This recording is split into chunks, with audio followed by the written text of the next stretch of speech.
Hello everyone, welcome back. In the previous video we created our this plus minus button, and it's these both are not working, and we decided to show here a very pretty button with the working condition, right? And here I find this solution, right, where there's an index and there's a button, there is a increasing and decreasing button, and you can manually add this also, right? And here how to now implement this out. So simply copy this line and go to your project. Here we have this one plus minus button, so just to replace it with this one, paste it here, and yes, then let me add the div at the new row. So this should contain, okay, it's this one. Remove the space between this one. Okay, looks nice. And here I want to align it on the flow to right. Okay, displaying on the left side. I want to display this on the right side. Okay, here we need to copy this styling, right? So copy, control all, and copy all of the stuff from there. And here I want to add this. You can add this inside the CSS, it's totally up to you, or you can add inside this a new file. Go to this assets site, and here I want to display this like we can say that controls dot we can say that plus minus control, or like this. Save this one. Let's store this js2 js control dot js control js. Okay, and copy the js functionality from there and paste this out here. Paste it, save this one, close this out, and here now we need to add this style sheet here. So link this. This will be the asset and control dot css. Also add in the js2 script to source. Here I need to reference the control js. Okay, save this one and give it a refresh. Okay, click on this buy now button, and yes, we have this now control, and it looks more nice and doing this one, and it's not doing the 0, right? So that's good thing. Okay, and here why it's not moved on the right side. So if I go here, I added this oh, I missed it. Load right, refresh it. By now, yes, gone on this side but why displaying like this quantity. I need to add this other things. I think I used it, so it's this body.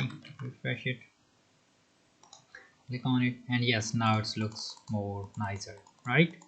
Okay, this is the thing that how you can add its quantity, right? So I'm going to name this quantity, right? So it's this one already named this quantity, and we will use this value, right? By default it's 1.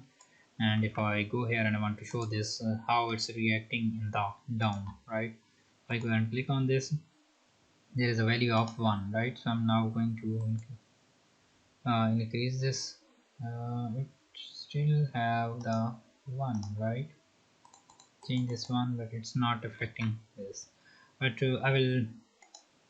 I want to make this like whenever I'm clicking on this quantity, I'm clicking on this plus buttons, I want to update its quantity, right? So here if I go here, go to the control js. Okay, okay guys, so here we are exploring this quantity, right? So basically we want to get the latest quantity here, right?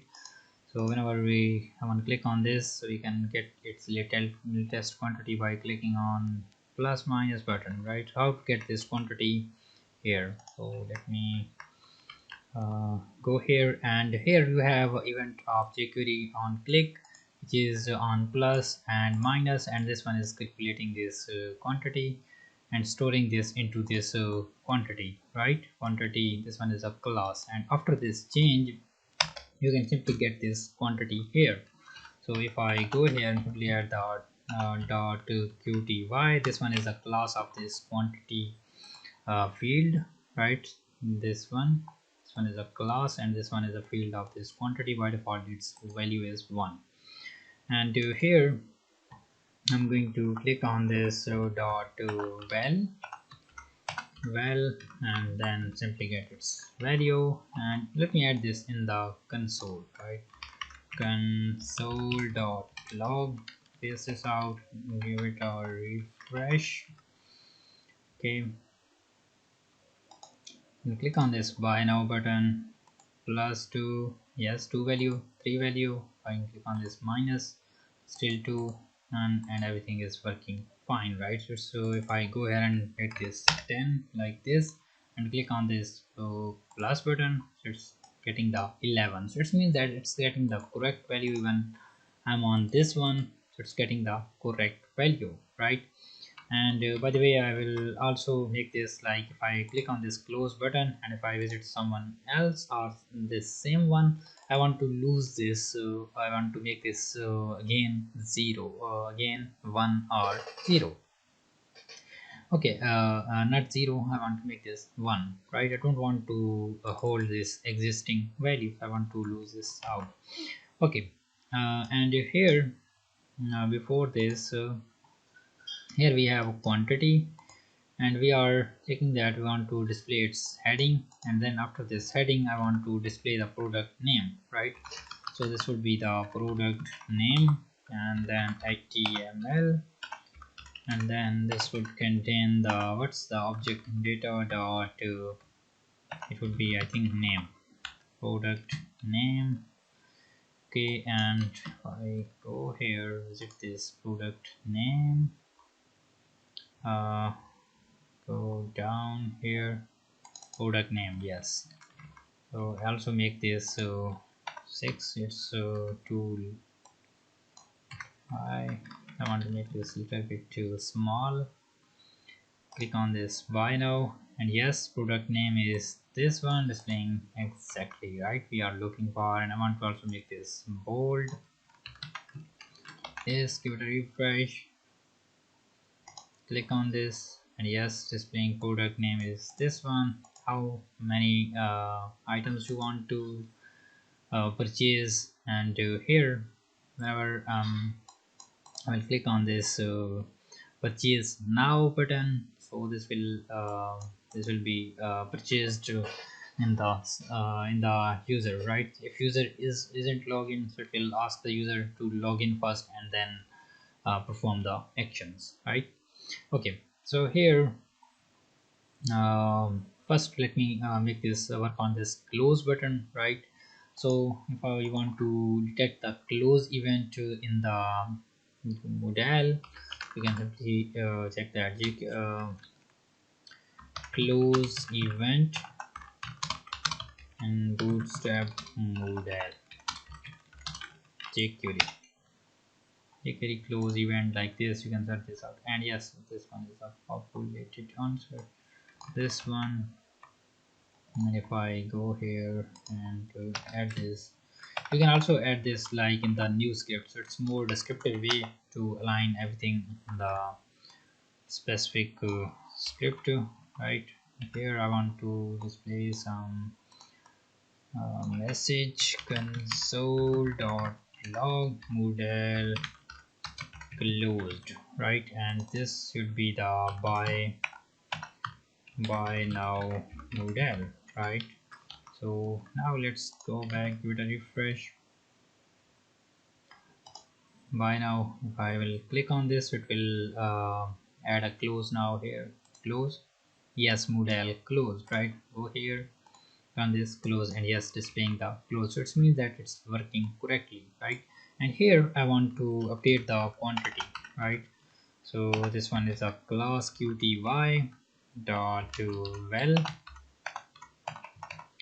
well and make this 1, right? So this would be also, you need to parse this to the int, right?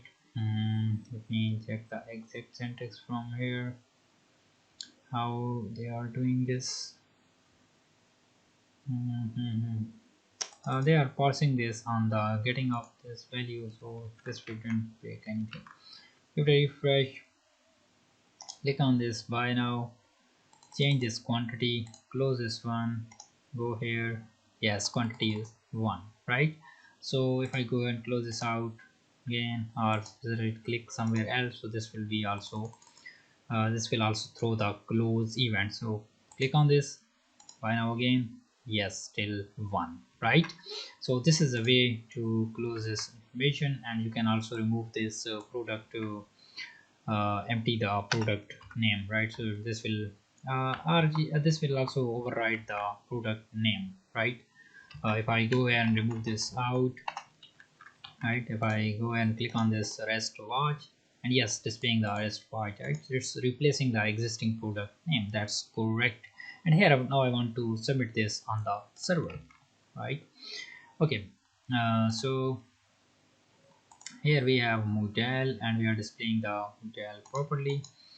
And then I need another script where I want to whenever I click on this save changes button, or we can make this like this would be the um, proceed to payment, or you can say as that purchase now, right? So this one is secondary, and maybe this should be the default. Okay, click on this, yes, close button, purchase now, that's correct. And also make these smaller button, btn sm, so we also have btn sm. So these button are looks too large, so that's why I did the sm class, which is referencing the small buttons. Now it looks more pretty, right? Okay, whenever I will click on this save btn, right? So here let me add this id save btn, or you can say that it's a purchase now, right? So when I will click on this out, I want to create a script here. First check that document is ready, command to dot ready. Okay, so just handle the click event purchase now. When someone click on this purchase now, so this will get the quantity, right? So I want to store this in the quantity variable, quantity equal qty, and then well, right?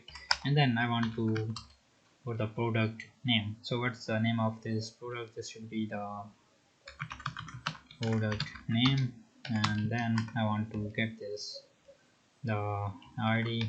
I'll simply use this to the product class dot well. Okay, and this product name doesn't exist here, so let me create this product name, this one, right? So I want to create this here, so displaying like this, but we need an input field. I want to store this inside the input field, right? So I will make this class of this input, and this will be not an id, this will be the class, and then class of this product name. And then we need here this one is our product to. Okay, let me also store this id, because I'm whenever I'm applying this value, where I'm loading this product name, so I'm appending this to this product name to this id, right? So let me show this to, yes, this one, right? I go ahead and make this to the css. I don't need to add the extra id here, it will do the same jobs through this product name. Okay, Okay, and here I don't want to display the display this input border, right? So here just add the style of border none, refresh it by now, and this one isn't displaying the, okay, displaying the border, and yes, it's not displaying the borders, but when I'm clicking inside this, displaying the border. So what the hell is this? Someone's calling to me. um, Remove borders of input. Okay, border none, border width, outline none. I think this should work. Outline none. Oops. Let me remove the extra space on there. Click on this by now. No, it's not moving the border.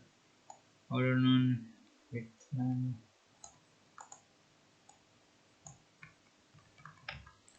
Okay, like this. Yes, it's working. Mark this as a best, not mark as best. It's playing this as a working answer. Okay, so here now it is displaying, it's not loading the product name. Why? Because we are here adding the HTML. So simply change this to the val, because now we are storing this inside the input. For this we need, for the input we need to use a val function. Yes, now displaying the product name, right? And here we can update the here, let me check that here anyone can remove this value. This will be again loaded, but you can make this like display, or you can make this unclickable, right? So I don't know how to do this. We can set this out and specify this out, make be disabled, right? I don't know, is it working, but you can do this out here, disable, and yes, it's working fine, right? Okay, in this way you can implement your own stuff here, right? And now the time is to submit this value, right? Go back here again, getting the product name here, and then after this, whenever I want to submit this on the server, so just to go here, copy this ajax call from there. Okay, and this would be the this would be the post request. Yes, we are, this will be the post, and here I want to add another route here, which will be the, copy this, and I'm shooting this in the Amazon, so that's why I'm little bit tired and feeling hungry. So here I'm going to make this check out, or maybe purchase. Okay, product slash purchase, product slash purchase, and then we don't need this id, right? Product purchase, and this should be also purchase, right? So also create this method here,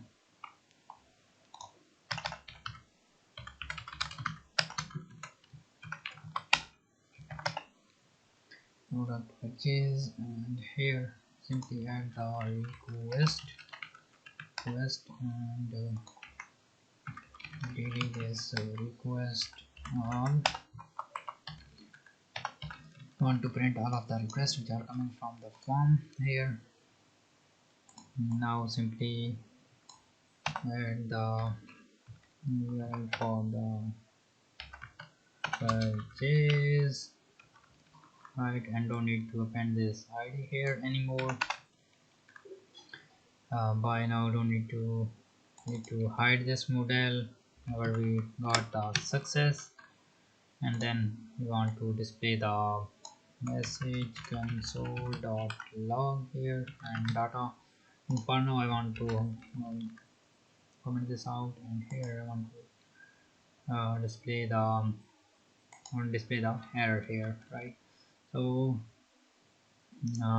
whenever we will submit our request, it's need the CSRF token because we are submitting our request on the server. Click on this buy now with the to quantity purchase now and rest field with the method not allowed exception.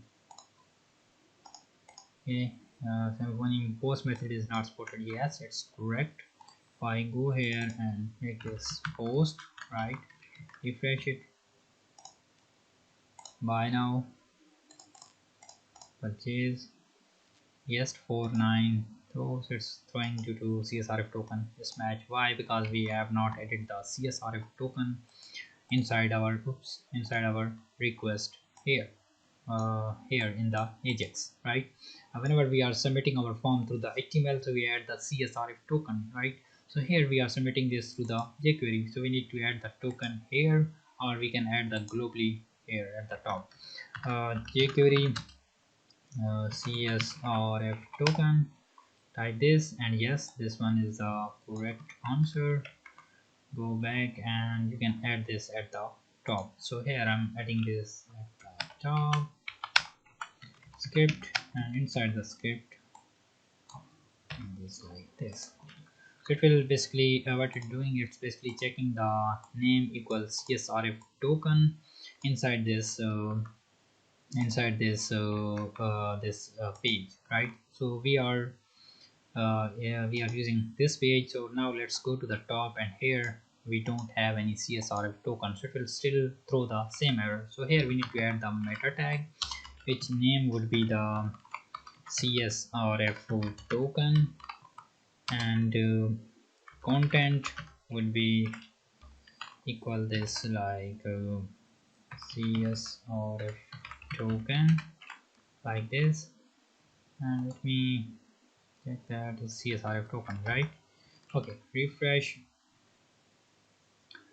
buy now, click on this purchase, and yes, displaying the submitting the value,